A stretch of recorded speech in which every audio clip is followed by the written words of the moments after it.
जय श्री राम दोस्तों। आज फिर उपस्थित हुआ हूँ एक और कहानी लेके।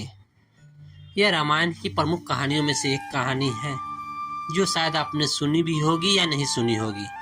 तो चलिए शुरू करते हैं। महाराज दशरथ को जब संतान प्राप्ति नहीं हो रही थी तब वह बड़े दुखी रहते थे।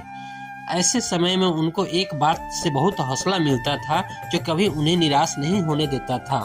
वह था श्रवण के पिता का श्राप। दशरथ जब दुखी होते थे तो उन्हें श्रवण के पिता का दिया श्राप याद आ जाता, जो कि कालिदास ने रघुवंशम में इसका उल्लेख किया है। श्रवण के पिता ने यह श्राप दिया था कि जैसे मैं पुत्र के वियोग में तड़प तड़प के मर रहा हूँ, वैसे तू भी औलाद के वियोग में तड़प तड़प के मरेगा। इससे उन्हें यह कंफर्म हो गया था कि मैं जब भी मरूंगा तो औलाद के वियोग में ही तड़प तड़प के मरूंगा। चलिए आगे सुनते हैं। महाराज दशरथ को पता था यह श्राप फलीभूत होगा और इसका मतलब कि मुझे जिस जन्म में पुत्र जरूर प्राप्त होगा, तभी तो मैं शोक कर तड़प के मरूंगा। यानी यह श्राप दशरथ के लिए संतान प्राप्ति का संयोग लेकर आया। ऐसी ही घटना सुग्रीव के साथ हुई।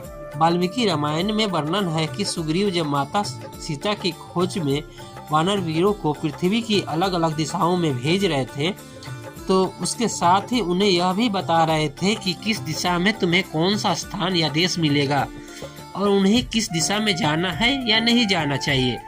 प्रभु श्री राम का यह भौगोलिक ज्ञान देखकर हतप्रभ रह गए थे।